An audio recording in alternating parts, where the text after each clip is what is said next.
No matter how old you are, 50, 60, or 70, there is one thing that will always remain relevant. Either money works for you, or you work for money. Now imagine this statistic. 7 out of 10 Americans of retirement age today rely on Social Security as their primary source of income. This is a reality that could have been different if people had once known what I'm about to tell you. Financial freedom is not a privilege for the young or the chosen. It is a skill, it is a strategy, it is discipline, and most importantly, it is a decision. In this video, I will share with you 7 proven strategies that not only brought me peace in turbulent times, but also gave me real power over my life. Strategies that work regardless of how old you are or where you're starting from. And you know what? The best part comes at the end. Together, we'll develop a personal, practical financial plan for you for the week. Yes, with specific actions you can start taking today. But right now, I want you to think about a simple question. Do you control your money, or does it control you? When I was young, I thought the most important thing in life was to find a good job, a stable one with health insurance and a pension plan. And you know, many of us live that way. 40 years at work, 40 hours a week, only to end up with 40% of what was never enough to begin with. All of it, in the hope of a peaceful retirement. But here's the truth that was revealed to me when I was 25. It doesn't matter how much you earn. What matters is what you do with it. I remember my first meeting with Earl Schaff, my mentor. He looked at my financial situation and asked, "Jim, have you ever saved even 10 cents from every dollar?" I answered, "No, Earl, I haven't." And he just smiled and said, "That's where we'll start." That was the first principle. Learn to manage even a little if you want to have more. I was 25 and I was broke. Completely. In debt with no prospects, no plan. But from the moment I started learning financial literacy, not from newspapers, but from philosophy, everything began to change. Not immediately, but over time. Because wealth doesn't appear by accident. Wealth is the result of the right habits and the right mindset. See the paradox? People believe financial well-being is about income. If only I earned more, they say. But no. True financial well-being is a matter of decisions, a matter of discipline, a matter of long-term thinking. You can have $1 million and lose it within a year, or you can have a modest income and build a legacy. I've met people who earned very little but had freedom. Why? They lived below their means. They invested in knowledge. They didn't chase instant gratification. They built brick by brick. And you can do the same. It doesn't matter how old you are. What matters is the decision you make today. One man once told me, "Jim, I'm already 60, it's too late to start." And I answered, "When is the best time to plant a tree?" 20 years ago. And the next best time? Today. Because today is a new start. It's a chance. It's a moment of truth. And if you take responsibility for your money today, you can change not only your financial future, but your inner state, from fear to confidence, from lack to abundance, from uncertainty to wisdom. The 7 strategies we'll explore next, they're not just tips from books. They're what I've lived, what I've seen in the lives of thousands of people. And each one starts with a simple yet profound question. Are you the master of your finances or a guest in your own bank account? Remember, money is a servant, but a very dangerous master. Learn to manage it, and it will serve you for life. Otherwise, you'll serve it day by day, paycheck by paycheck. And that's not the life for you. Right now, this is the moment to take out a notebook. Because we're not just going to talk about financial freedom. We're going to create an action strategy for you at the end of this video. Not theory, a plan, and I want you to be ready. Let's start with the first strategy my mentor once explained to me. Learn to live on 70% of your income, not 100, and definitely not 110 like most people do. This habit became my starting point. It's simple, yet powerful. At the time, I was earning very little, and I thought, I'm barely getting by as it is. How can I possibly save anything? But Earl said, if you can't live on 90% of your income, you won't be able to live on 1,000% either. That was a shock, and it was true. Financial management is a matter of self-discipline, not math. And when you start keeping 70% for yourself and dividing the rest between education, investments, and charity, not only does order come into your life, self-respect does too. You no longer spend every dollar as if it's your last. You begin to think like a builder, not a consumer. You lay a foundation. So 70% for living, 10% for investing in yourself, books, courses, knowledge, 10% for capital that works for you, and another 10% for charity, because once you learn to give, you open a channel to receive. This is not just a financial strategy, it's a life philosophy. The second strategy, save and grow. Don't just stash money under a mattress, grow it. Money needs to work.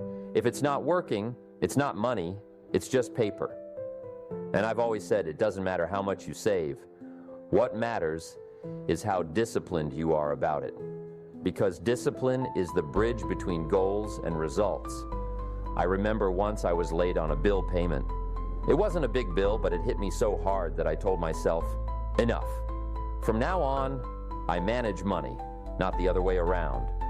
And I started saving not when something was left over, but as soon as I received income. Automatically, systematically. Because you know what's best about automatic saving? It's non-negotiable. You just do it, like brushing your teeth, no discussion. And the third strategy, study money like your life depends on it, because it does.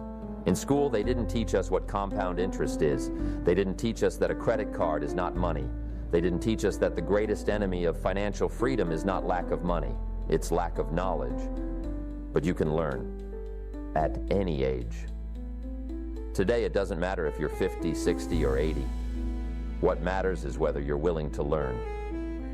I started reading everything I could find about money, about investing, about taxes, about insurance, about how wealthy people think. Not to become a financial expert, but to stop being a financial victim. And I recommend the same to you. One new lesson per week, one financial term, one principle. These are simple things, but they change everything. As my mentor used to say, one of the worst conditions is not poverty, it's financial helplessness. That's where the power lies. You can take responsibility for your financial state right now. You can learn, you can change, and when you change, everything around you changes. Your decisions become sharper, your spending wiser, your opportunities greater. Why? Because you no longer react. You lead. Ask yourself this, if every dollar were a worker, would you hire it? Or would you let it slack off, get wasted on trivialities, impulsive buys, mindless entertainment? Or would you give it a task, a purpose, a plan? You see, money is like an army. It's either disciplined or it rebels. And you are the commander-in-chief. So the first 3 steps are simple, but defining. Live on less than you earn, save and grow, and learn something new about finance every week. That's the path. That's the beginning of freedom. And one more thing, start today. Not on Monday, not after the next pension recalculation. Today. Grab a pen and write this down. What is your monthly income? How much is 70%? How much is 10%? And then, take action. Because without action, there is no result. As I love to say, it's better to start small than not to start at all.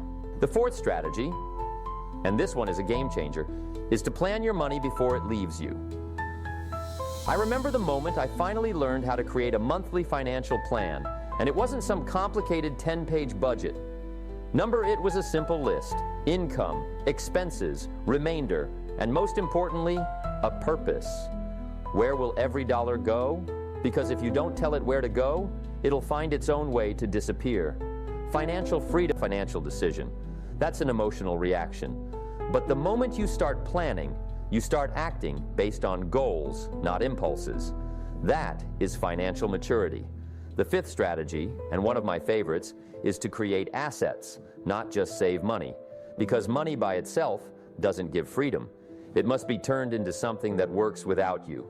My whole life I've said, don't work just for money, make money work for you. And here's the big trap. Many think, well, I'm not an investor. I don't have enough to buy or invest in anything.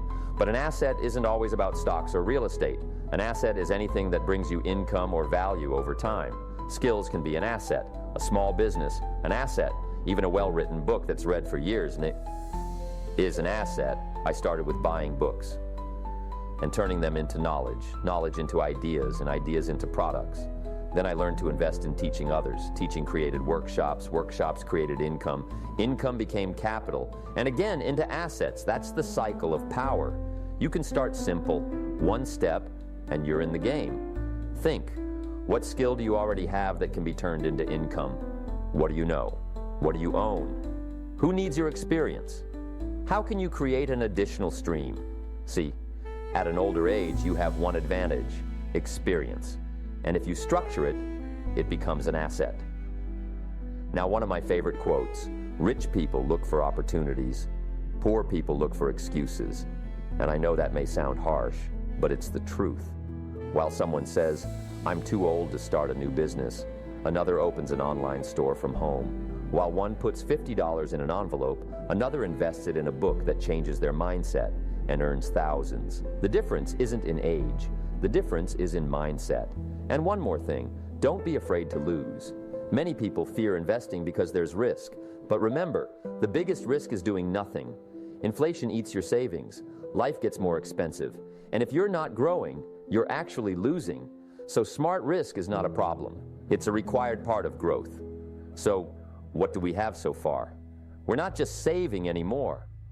We're planning. We're not just cutting expenses. We're creating assets. We're not waiting for miracles. We're building our financial foundation. And that's the path to true stability. Look at your situation. Think, what among what you already have could become an asset? Maybe you have a spare room. It could generate income. Maybe you have time, and you could teach others what you know. Don't limit yourself to traditional paths. Wealth is creativity, it's strategy, and it's the constant question, how can I turn time and knowledge into income? Remember, it's not about how much you have right now, it's about what you do with it. The sixth strategy, and it transforms not just your money, but your relationship with yourself, is keeping personal financial records. Let me tell you plainly, if you don't track your finances, you're not in control of your life, period. There was a time I lived by feel. It seemed like I still had money, as long as I could buy a coffee. But that's not a financial decision. It's a blind reaction. My mentor asked me, Jim, how much did you spend on food last month? I said, I don't know, but I don't think it was much. He smiled and said, show me the numbers. And that's when I realized, I think means I don't know. And I don't know means I'm not in control. Since then, I started writing everything down, first in a notebook, then on cards, later in a simple spreadsheet, and something changed, not in the money, in me. I started seeing where my unnoticed expenses were going. I saw how much I actually earned, how much I spent on things that didn't matter, and most importantly, I felt in control again. And from control comes peace. Tracking is your financial consciousness. It's a mirror you may not always enjoy looking into, but in it lies the truth. And that truth makes you stronger. So my advice to you is, grab a notebook or open a file and start today. Write down how much money came in this month, how much went out, where, what's left, and most importantly, what does that tell you about your habits? Because money doesn't lie, it clearly shows what you truly value. You might say personal growth is important, but if your records show $0 spent on books and $300 on cafes, the reality is different. That's why tracking isn't just about controlling expenses. It's about being conscious of your life. But let's move on. The final seventh strategy, the deepest one, is to think in terms of legacy. Instead of asking, how much will I earn, ask yourself a different question. What will I leave behind? Financial well-being isn't just about a comfortable retirement. It's about the mark you leave. What kind of money culture are you passing on to your children? What spending philosophy do your grandchildren see in you? What saving, investing, and responsibility habits will they inherit or not? I know many people think, I don't have much to leave behind. But you don't have to leave just a bank account. You can leave a system, an example, a principle. If your kids know you always lived responsibly, invested in knowledge, avoided debt, and thought strategically, they've already inherited something powerful, and that legacy will last longer than any check. I remember a story. An older man, a farmer, he didn't have a large estate, but he had records, journals, decades worth. He tracked harvests, expenses, profits. And when his children saw this, they saw a system. They saw that their father wasn't just a laborer, but a thinker, a planner, an entrepreneur. And that legacy changed their lives. Think big. Not just, how do I get through this month? But, how do I build a philosophy that will outlive me? As I once said, success isn't what you get, it's who you become. And when you become a financially responsible person, you become an example. And that's worth more than any amount of money. True wealth isn't just in the bank, it's in the heart, in discipline, in wisdom, in the ability to say, I didn't just spend, I created. I didn't just consume, I built. I didn't just live, I left a path for others to follow. And you know the best part? It doesn't take millions. It takes decisions, small, daily, consistent ones, to calculate, to save, to preserve, to give, to teach. That's the formula. So let's draw the line. We've walked through 7 strategies, from expense control to planning, from investing in yourself to building assets, from habits to legacy. And now I want you to take one more step. Apply them, because knowledge without action is just intellect, but knowledge with action is power. And now, it's time for action. You know what separates those who just listen from those who change their lives? Reflection and decision. Because you can watch hundreds of videos, read dozens of books, and still stay in the same place. Or you can pause, look in the mirror, and honestly ask, where am I right now, and what am I ready to change? I invite you to do exactly that, right now. Find a quiet moment. Grab a notebook, a sheet of paper, or your phone, and allow yourself an honest conversation with yourself. We'll go through a short assessment, 10 areas of your financial life, each with a simple question. Your task, rate yourself from 1 to 10. Remember, 1 means, I completely fail at this. 10 means, I do this consistently and confidently. This isn't a score from someone else. It's not criticism. It's your financial mirror, and it will help you see where your strength lies and where you need a plan. Write down your ratings, just in a row, 7, 5, 2, 4, 8. Don't try to be perfect. Be honest, because honesty is the first step to change. Here we go. How confidently do you manage your monthly expenses?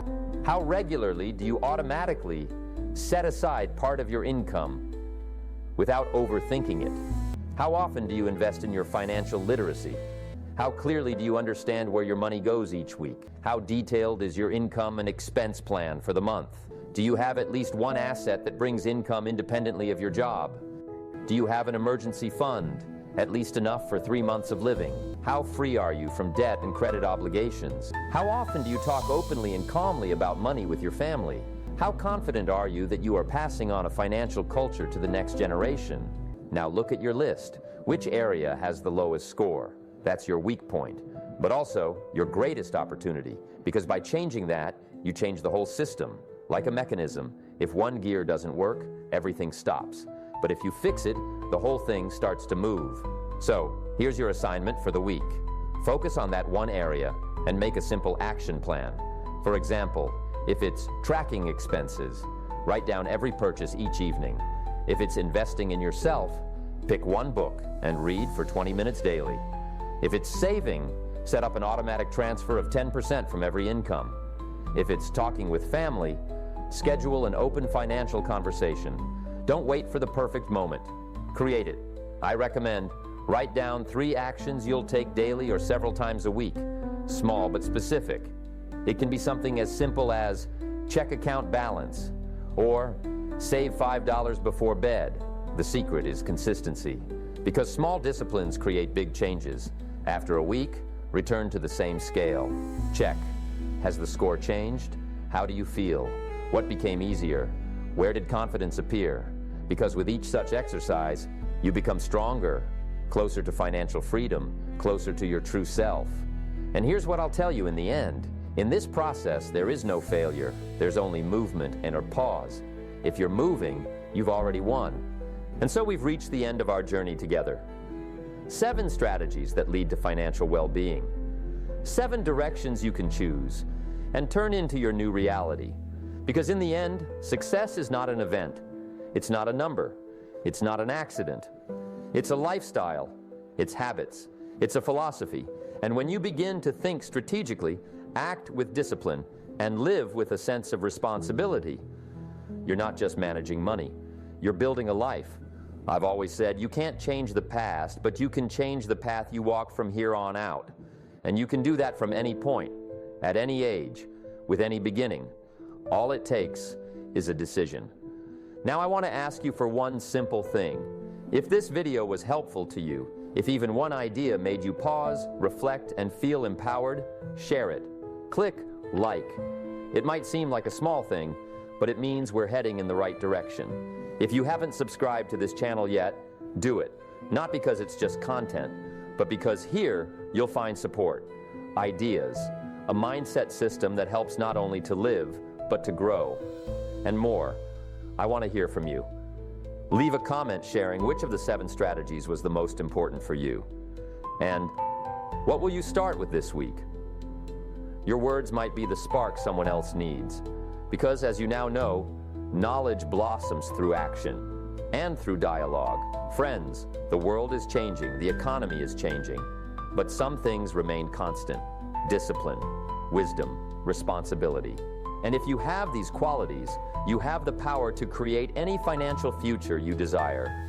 I believe that, and I believe in you. Remember, you are the architect. Your thoughts, the blueprint, your actions, the tools, your life, the project. And every day is a chance to lay down another solid brick. So be bold, be consistent, be someone who doesn't just survive in the world of money, but leads it with dignity, intelligence, and inspiration. And I'll see you in the next video. We have more work ahead and even more victories to come.